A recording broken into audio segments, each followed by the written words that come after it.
지도자께서 기도해 주신 대로 우리 황 목사님께서 오늘 우리 교회 사임하십니다.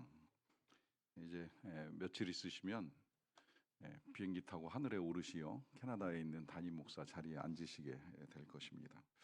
동부 끝에 있는 세인트 존스라고 하는 작은 도시인 걸로 알고 있는데 이제 거기 한인교회 담임 목사님으로 부임을 하시게 되었습니다. 그저께 금요일에 예배 시간에 가족 위해서 축복도 하고 이제 함께 기도하는 시간도 가졌는데 사모님께서 많은 눈물을 흘리셨습니다. 눈물 흘리시는 이유는 이제 이별이 힘든 거지요. 이별이 쉽지 않잖아요. 이 사랑하는 사람과 또 정들었던 사람과 헤어진다라고 하는 건 이제 누구에게나 힘든 일입니다. 하지만 이제 모든 이별이 다 힘든 것은 아닐 수도 있다고 생각을 합니다. 예를 들어 정말 멀리 떠나가거나 또 세상을 떠나는 이제 이런 자리에서 이별은 힘이 듭니다. 죽음이 힘든 건 뭐 다시 만날 소망은 있어도 기약은 없잖아요. 그때가 언제가 될지 정확하게 아는 사람은 없습니다. 이제 그러하기 때문에 이 죽음이 우리를 슬프게 합니다. 또 사람들에 따라서는 이제 영영 다시 못하는 이별이 될 수도 있다고 생각하기 때문에 죽음을 힘들어합니다.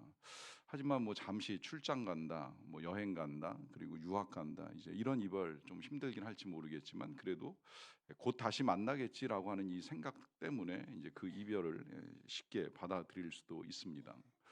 자, 그렇다고 한다면 우리 예수님의 제자들은 우리 예수님과 마지막으로 헤어지는 자리는 어떻게 받아들여졌을까요? 우리 예수님께서 죽으시고 부활하셔서 다시 제자들을 만났는데 그렇게 함께 보낸 시간이 부활 이후에 한 40일 정도 된다고 오늘 본문이 우리에게 알려주고요. 그러고 난 다음에 갑자기 또 우리 예수님은 제자들을 떠나가셔야 되는 이불의 상황이 이제 오늘 본문에 있는 내용의 전부입니다. 그 상황에서 떠나가시는 예수님을 보내는 이 제자들의 마음이 어떠할까라고 하는 질문을 하는데요. 분명한 건 이제 우리 예수님의 이별이 정말 특별한 이별이에요. 우리가 지난주에 예수님이 이 땅에 오시는 과정, 성령으로 잉태되셔서 이 땅에 오시는 과정도 보았습니다만은 오시는 과정도 특별했는데 이제 가시는 과정도 굉장히 특별합니다. 오실 땐 성령으로 잉태되어 오시고 가실 때는 하늘에 이제 오르셨어요.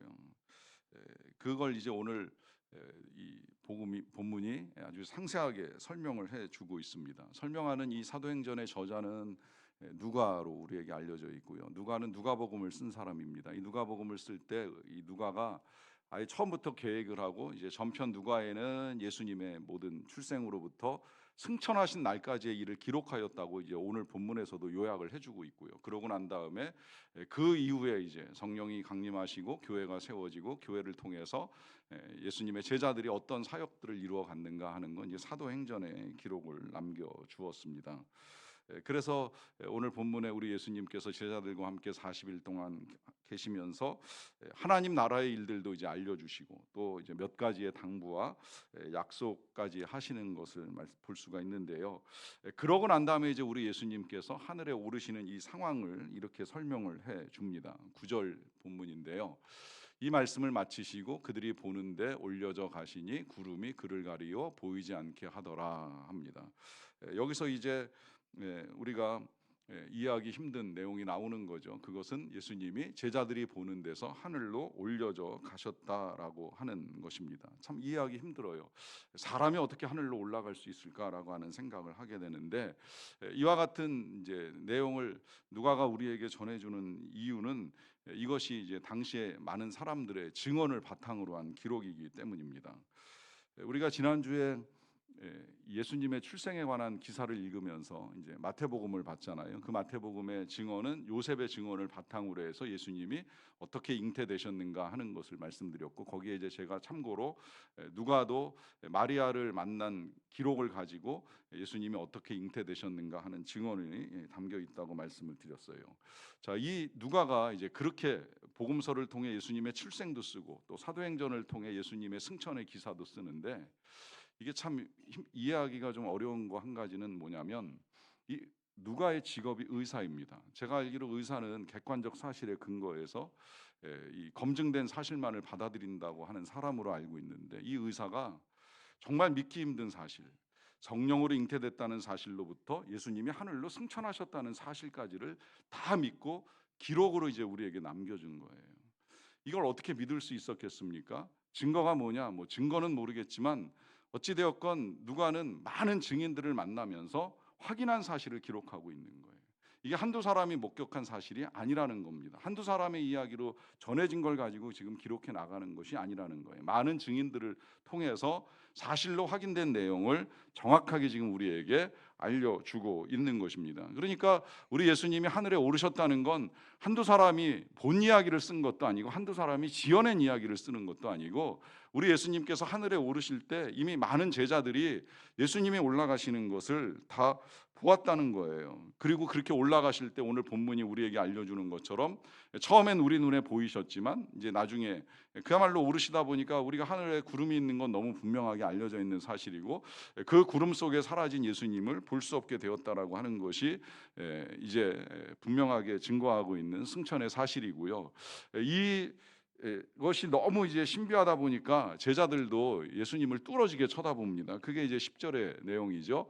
올라가실 때에 제자들이 자세히 하늘을 쳐다보고 있다라고 하는 건 제자들도 이게 도대체 어떤 일이지, 어떻게 가능한 일이지 하는 생각을 가지고 쳐다보고 있는 거예요. 그러는 중에 이제 흰옷 입은 두 사람, 아마도 천사일 가능성이 높다고 여겨지는데요. 일단 메시지를 전달해야 되니까 사람의 모양으로 나타나서 정확하게 이제 이 제자들에게 한 가지 사실을 알려줍니다. 그 사실이 11절로 이어집니다. 이르되 갈릴리 사람들아 어찌하여 서서 하늘을 쳐다보느냐, 너희 가운데서 하늘로 올려지신 이 예수는 하늘로 가심을 본 그대로 오시리라 합니다. 여기서 이제 천사들이 분명한 약속 한 가지를 더 해주시는 거죠. 그것은 우리 예수님, 이 제자들이 지금 목격하고 있는 그대로 올라가셨다면 오실 때에도 그와 같이 이 땅에 오실 것이다라고 하는 약속입니다. 이 약속 때문에 이때로부터 이제 이 제자들이 예수님의 말씀을 믿고 그 말씀대로 흩어지지 않고 예루살렘에 모여서 함께 기도하며 예수님이 약속하셨던 성령을 기다리는 시간을 갖게 되었어요. 자, 한번 가정을 해봅니다. 만약에 우리 예수님께서 다시 죽으시고 부활하신 다음에 또다시 그냥 죽게 되시는 일을 겪으셨다고 한다면 어떤 일이 벌어질까요? 그렇게 말씀하실 수는 있어요. 다시 무덤에 들어가시면서 내가 또다시 올 거야, 부활받지, 이렇게 내가 또다시 부활할 거야, 내가 살아날 거야 라고 말씀하신다면 믿을 수 있었을까요? 그 예수님의 말씀이나 그분의 다시 오심을 믿을 수 있었을까요? 저는 이 제자들이 예수님을 믿을 수 있었던 여러 가지 이유 중에 하나는 바로 이 신비한 광경, 제자들의 눈 앞에서 하늘에 오르시는 이 신비한 광경이 미친 영향이 적지 않다고 봅니다. 왜냐하면 부활 후에 예수님의 제자들을 잘 생각을 해보세요. 부활 후에 예수님의 제자들은요, 그 예수님을 졸졸 따라다니지 않았어요. 예수님을 만나기는 했어도 다 흩어집니다. 사라져버려요. 예루살렘을 떠나고 갈릴리에 가서 먹고 살겠다고 그물질하고 숨어 있었습니다. 왜 그럴까요? 삶이 두려운 거예요. 먹고 사는 게 중요하다고 생각을 한 거예요. 또 예수님처럼 고난받지 않을까, 핍박받지 않을까 무서웠기 때문에 부활을 목격했던 제자들은 흩어졌습니다. 근데 여러분, 이 승천 이후의 제자들을 잘 보세요. 승천 이후의 제자들은 흩어지지 않아요. 모입니다. 함께 모여서 기도합니다. 약속을 믿고 기도합니다. 예루살렘을 떠나지 말고 아버지의 약속하신 것 성령을 기다리라는 이 약속을 믿고 기다립니다. 이게 가능할 수 있었던 이유는 부활 이후에 승천이 있었기 때문인 거예요. 주님이 하늘에 오르시는 걸 보았기 때문에 저렇게 올라가신 예수님은 하나님의 아들이 맞다, 틀림없는 사실이라는 사실을 한 번 더 확인하고 이제 더 이상 그들은 흩어지지 않는 거예요. 열심히 모입니다. 매일같이 모여서 기도하고 예배하면서 주의 약속하신 성령 임하시기를 기다립니다. 성령만 기다리는 것이 아니라 주님의 재림, 다시 오심도 기다리면서 살아가는 거예요. 그래서 성령 받고 모이면 기도하고 흩어지면 전도하면서 예수님의 재림만을 소망하며 살아가는 예수님의 제자들이 된 거예요. 이와 같은 사실이 나중에 이제 확인이 되면서 제자 중에 한 사람이었던 요한이 예수님에 대한 기록을 다시 정리를 해나가다가 자신이 들었던 예수님의 말씀 하나를 기억하고 이렇게 우리에게 남겨주었잖아요. 요한복음 16장 28절인데요. 내가 아버지에게서 나와 세상에 왔고 다시 세상을 떠나 아버지에게로 가노라라고 하는 이 예수님의 말씀. 뒤늦게 이제 정리가 되는 거예요. 이 말씀이 처음 들을 때는 이게 도대체 무슨 말씀일까 하는 말씀이시잖아요. 그런데 다 봤어요. 이제 하나님께로부터 오셨던 아들 예수님을 보았고, 그분이 마지막에 부활과 승천을 통해서 하나님께로 돌아가는 것을 보고 난 다음에 이 말씀이 틀림없는 진리라 하는 사실을 발견하고 이렇게 귀한 기록을 우리에게 남겨주었습니다. 이 말씀대로 예수님은 하나님의 나라로 올라가셨기 때문에 우리가 지금 주일마다 드리고 있는 이 예수님의 승천에 대한 고백은 아주 여러 가지 중요한 의미들을 가지고 있는데요. 그 중에 한 가지는 먼저 우리 예수님께서 이제 온전한 영광을 회복하셨다는 거예요. 물론 우리 예수님의 영광은 이제 고난 이후의 부활을 통해서 1차적으로 회복이 되었고, 또 부활은 굉장히 큰 영광인 건 틀림이 없지만 거기에 더하여서 이 승천하심 통하여서 이제 온전한 영광이 회복이 됩니다. 특별히 이제 그 가운데 구름 가운데서 하늘로 올라가셨고 그 가심을 본 그대로 오시리라라고 하는 이 표현 자체가 우리 예수님의 영광을 드러내는 거예요. 이 구름이라고 하는 게 이단 사이비가 해석을 할 때는요, 군중으로 해석을 할 때가 있습니다. 구름이 빽빽하잖아요. 그러니까 사람들이 빽빽하게 모인 걸 구름 같은 군중들이 모였다고 이야기를 하고, 그래서 이렇게 우리 교회에 구름 같은 군중들이 많이 모여 있는 이 자리에 나타난 내가 재림 예수입니다. 뭐 이러면서 이제 자기의 영광을 높이기 위하여 이단이 미혹하는 일들이 벌어질 때가 있는데, 여러분, 이 구름은 군중이 아닙니다. 차라리 굳이 해석을 하자고 한다면 구름은 하나님의 영광을 드러내는 거예요. 모세가 시내산에서 십계명을 받을 때 하나님의 임재가 나타나고 그 임재가 그냥 나타나는 게 아니라 그야말로 빽빽한 구름 가운데서 하나님의 영광이 나타나잖아요. 이 하나님의 영광스러운 임재가 나타날 때 구름이 보입니다. 또 모세가 하나님의 말씀에 따라 성막을 처음으로 지어내고 난 다음에 그 성막을 놓고서 이제 예배를 드릴 때에 그 성막 가운데도 빽빽한 구름과 함께 하나님의 영광이 나타났어요. 뿐만 아니라 우리 예수님이 이 땅에서 이 하나님의 영광을 드러낼 때가 한 번 있으셨는데, 이제 그때가 제자 몇 명 데리고 산에 올라가셨을 때잖아요. 그때 제일 먼저 구름이 산을 덮습니다. 그러고 난 다음에 예수님의 옷이 더 이상 희귀할 수 없을 만큼 하얗게 변화가 일어나고, 그러고 난 다음에 하늘에서 하나님의 음성이 들리지요. 이는 내 사랑하는 아들이라 라고 하는 음성이 들려요. 이때 이제 하나님의 영광과 함께 우리 예수님의 존재가 확실하게 드러나는 거예요. 하나님의 아들이라고 하는 신분이 드러나는 거예요. 이렇게 구름은 하나님의 임재와 영광의 상징으로 나타나는 것인데, 그래서 예수님이 마지막으로 제자들 곁을 떠나시면서 그 구름 가운데 승천을 보여주시고 그렇게 본 그대로 영광 가운데 우리에게 다시 오실 것이다 라고 하는 약속을 해주시는 거예요. 이와 더불어서 이 예수님께서 하늘에 오르신 사건은 과거와 현재와 이제 미래를 연결하는 사건이라고도 할 수가 있겠는데요. 과거라고 하는 건 우리의 신앙 고백 속에 이 땅에 오시고 고난을 받으시고 부활하시고 또 승천하셨다는 것까지가 과거이고요. 그 다음에 이제 승천하신 다음에 하늘에 오르시어 지금 현재 어디 계세요? 하나님 보좌 우편에 앉아 계세요. 이것이 현재입니다. 그리고 이제 미래는 다음 주 우리가 보게 될 죽은 자와 살아있는 자를 심판하기 위하여 이 땅에 오신다라고 하는 것이 미래이지요. 그래서 우리의 신앙 고백 속에는 우리 예수님께서 과거에 어떤 일을 하셨고 현재 어디에서 뭘 하고 계시고 그리고 앞으로 이제 어떤 일이 일어날 것인가에 대한 이 고백을 하게 되는 것인데, 이 고백이 중요한 건 그래서 우리가 예수님을 영원하신 예수님, 또 세세토록 살아계신 하나님의 아들로 믿을 수가 있게 되는 거예요. 이와 더불어서 이 예수님이 하늘에 오르신 사건이 중요한 이유가 또 한 가지 있습니다. 그것은 아까 우리가 읽었던 9절 말씀을 잘 보실 필요가 있는데요. 말씀을 마치신 다음에 그들이 보는 데에서 올려져 가셨는데 구름이 이제 그를 가리시니까, 구름이 가리니까 보이지 않게 되었다고 하잖아요.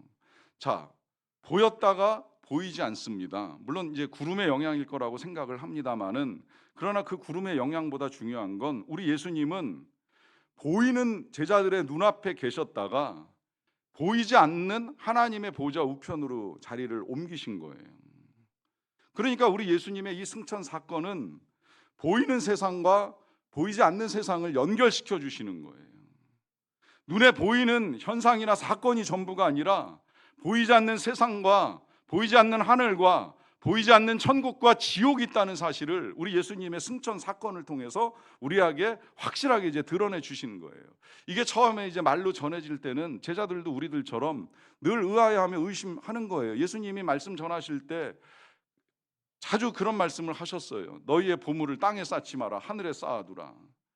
그리고 하늘에 상급과 면류관이 있을 것이다. 또 지옥에 들어간 부자가 갈망하면서 하늘에 아브라함에게 물 한 방울 좀 떨어뜨려 줄 수 없냐고 갈망하는 일이 일어나게 될 것이다라고 하는 말씀을 하실 때에 듣는 사람들은 긴가민가 했었어요. 이게 사실이야? 정말 존재하는 게 맞아? 눈에 보이지 않는데 이 보이는 게 전부가 아닐까 늘 그렇게 생각하며 살지 않았겠습니까? 뭐 지금도 그렇게 생각하고 살아가는 사람들 적지 않잖아요. 그런데 예수님께서 눈에 보이시다가 눈에 보이지 않게 되는 이 사건을 통해서 보이는 게 전부가 아니라는 사실을 확연하게 알려주시는 거예요. 뭐 실제 꼭 그런 사건 아니더라도 우리가 인정할 수 있잖아요. 어떻게 세상이 보이는 게 전부이겠습니까? 우리는 보이는 현상만을 나타내는 단어를 사용하는 것이 아니라 보이지 않는 기쁨, 사랑, 은혜 이런 단어들을 통해서 우리에게는 보이는 것과 함께 보이지 않는 것들이 존재한다는 사실을 인정하잖아요. 이 사실을 명백하게 우리에게 알려주신 것이 바로 우리 예수님의 승천 사건이 되는 것입니다. 그러하기 때문에 제자들이 믿을 수가 있는 거예요. 이제는 확실하게 믿는 거예요. 예수님의 약속도 믿고 말씀도 믿고 천국도 믿고, 그래서 그 천국을 소망하면서 이제 모여서 기도하고 기도하는 가운데에 성령도 기다리고 또 우리 주님 다시 오실 날을 기다리면서 살아가는 인생들이 된 것입니다. 자, 이제 그렇다면 우리 예수님께서 그렇게 하늘에 오르시고 난 다음에 보이지 않는 그 하나님의 보좌 우편에서 뭘 하시는가 하는 것을 우리가 알아야 되는데요. 어떻게 보면 저는 이것이 하늘에 오르신 것보다 더 중요한 것이 아니겠는가 하는 생각도 하는 겁니다. 왜냐하면 우리 하나님 예수님께서 이제 하늘에 오르시어 보좌 우편에 앉으셨다라고 하는 것까지가 이제 우리의 신앙 고백인데, 이것은 우리 예수님이 잠시 이 땅에 오시긴 하셨지만 이제 본래의 자리로 돌아가셨다는 거예요. 이걸 지난주에도 제가 보기는 했습니다만은 히브리서 1장 3절 말씀 다시 보겠습니다. 이는 하나님의 영광의 광채시요. 여기서 이는 예수님이시고 예수님은 하나님의 영광의 광채이시고요. 그 본체의 형상이시고요. 그의 능력의 말씀으로 만물을 지금도 붙들고 계시고 죄를 정결하게 하는 일, 그러니까 고난과 부활을 통해서 우리의 죄를 씻어주시는 일을 하시고 난 다음에 높은 곳에 계신 지극히 크신 이의 우편에 앉으셨느니라 라고 하잖아요. 자, 이 사실 다시 읽는 이유가 있습니다. 그것은 이 사실을 통하여서 예수님의 정체성과 신분이 다시 한번 확인이 되는 거예요. 우리 예수님 본래 영광의 광채이셨고 하나님의 형상이셨고 또 지금도 만물을 붙들고 계시고 하신 분이 다시 원래의 자리로 복귀하심으로 하나님의 아들이라고 하는 그 신분과 정체성이 이제 명확하게 드러났기 때문에 이 사실을 알고 난 다음에 우리 예수님께서 그러면 하나님의 보좌 우편에 앉아서 뭘 하고 계시느냐라고 하는 것인데, 그 중에 한 가지가 로마서 8장 34절에 이렇게 증거됩니다. 누가 정죄하리요? 죽으실 뿐만 아니라 다시 살아나신 이는 그리스도 예수이시니 그는 하나님 우편에 계신 자요 우리를 위하여 간구하시는 자시니라 합니다. 자, 여기서는 우리 예수님이 하나님 우편에 계시면서 하시는 일 한 가지가 드러나지요. 그것은 우리를 위하여 간구하신다는 거예요. 이제 문제는 우리를 위하여 간구하시는데 도대체 뭘 간구하시느냐라고 했을 때 그 간구의 내용, 요 구절을 가지고 생각해 볼 수 있습니다. 자, 누가 정죄하느냐라고 하는 질문이 나와 있어요. 이 정죄를 한다라고 하는 건 지금도요, 예수님이 앞서 말씀드린 그 히브리서 말씀에 따르면 우리의 죄가 씻겨지는 역사가 나타났음에도 불구하고 우리는 정죄를 당하는 일이 일어납니다. 그 정죄를 당하는 게 이제 우리가 우리 스스로를 정죄하기도 하고요. 지금도 끊임없이 사탄은 참소하는 일을 합니다. 욥기 읽어 나가다 보면 욥이 의로운 사람이었음에도 불구하고 사단이 하나님 보좌 밑에 앉아가지고 욥을 참소하잖아요. 그가 뭐 까닭 없이 하나님을 경배하는 줄 아십니까? 하나님이 그에게 주신 은혜가 많으니까요. 하나씩 걷어보세요. 재물을 걷어보시고 가족을 걷어보시고 건강을 걷어보세요. 그 욥의 신앙 별거 아닙니다. 이러면서 참소하는 일을 하는 게 사단의 일이에요. 그러니까 우리가 이 세상을 살면서도 사람을 비난하고 비판하는 일이 진행되게 되면 그게 우리가 사탄의 일을 하고 있다고 생각하시면 틀리지 않아요. 이 비판하고 정죄하고 참소하는 일은 다 사단이 시키는 일이에요. 그렇지만 그때 예수님이 간구하시는 거, 하나님 보좌 우편에서 간구하시는 내용은 이런 내용입니다. 그래서 제가 죽었습니다. 그래서 제가 고난을 당했습니다. 그 죄인 누구를 위해서 내가 십자가에서 대신 죽지 않았습니까? 하나님의 자비와 용서를 구하는 간구를 지금도 우리 예수님께서 보좌 우편에서 하고 계신다는 의미입니다. 그래서 우리가 죄와 사망으로부터 해방된 자유를 누릴 수 있는 하나님의 자녀가 된 것입니다. 뿐만 아니라 우리 예수님은요, 주님을 위하여 고난당하는 자들을 맞이하실 준비를 하고 계시는데요, 우리 성경 이렇게 읽어 나가다 보면 앞서 이 사도행전 누가의 기록 중에는 이제 최초의 순교자에 대한 기록도 나와 있잖아요. 자, 그 기록에 스데반이 예수님을 핍박하는 사람들에 의해서 박해를 받고 순교를 당할 때 참 감사하게도 우리를 위해서 너무 놀라운 증언 하나를 해주고 세상을 떠나셨어요. 그 증언의 내용이 7장 55, 56절입니다. 스데반이 성령 충만하여 하늘을 우러러 주목하여 하나님의 영광과 및 예수께서 하나님 우편에 서신 것을 보고 말하되 보라 하늘이 열리고 인자가 하나님 우편에 서신 것을 보노라 하는 증언입니다. 이게 스데반 집사님이 마지막으로 숨을 거두시면서 목격한 하늘의 광경이고 그 광경을 전해주시고 숨을 거두셨기에 이게 지금 우리에게 이제 증거와 증언으로 남아 있는데 참 놀랍지 않습니까? 하나님과 하나님 우편에 앉아 계신 예수님이 보이는 거예요. 하나님이 보이셨는지는 명확하지 않지만 인자 예수 그리스도가 하나님 우편에 서 계십니다. 왜 서 계신지는 아시죠? 앉아 계실 수가 없는 거예요. 왜? 하나님의 자녀가 지금 순교를 당하고 있어요. 핍박을 겪고 있어요. 고난 가운데 세상을 떠납니다. 주님이 맞이하셔야 되잖아요. 안아주셔야 되잖아요. 눈물 닦아주셔야 되잖아요. 면류관 씌워주셔야 되잖아요. 그러니까 예수님이 보좌에서 이번에 일어나신 거예요. 이걸 스데반이 말씀으로 전해주었고요. 이걸 누가 본지 아세요? 이걸 사울이 봤습니다. 사울이 스데반의 죽임을 이때까지만 해도 마땅하게 여기면서 보면서 아마 처음엔 그랬겠지요. 무슨 헛소리야 저게. 도대체 예수가 무슨 하나님 보좌 우편에 앉아 있다고 말했던 사울이 자기가 보고 들은 내용을 다시 보게 됐죠. 다시 볼 수밖에 없는 건 그도 예수님을 만났으니까요. 그리고 그가 예수님만 만난 게 아니라 누가를 만났잖아요. 누가와 동역을 하잖아요. 그러면서 누가와 함께 선교 여행을 다닐 때 내가 스데반 죽는 자리에 있었는데 스데반이 세상을 떠나면서 이런 말씀을 하시더라.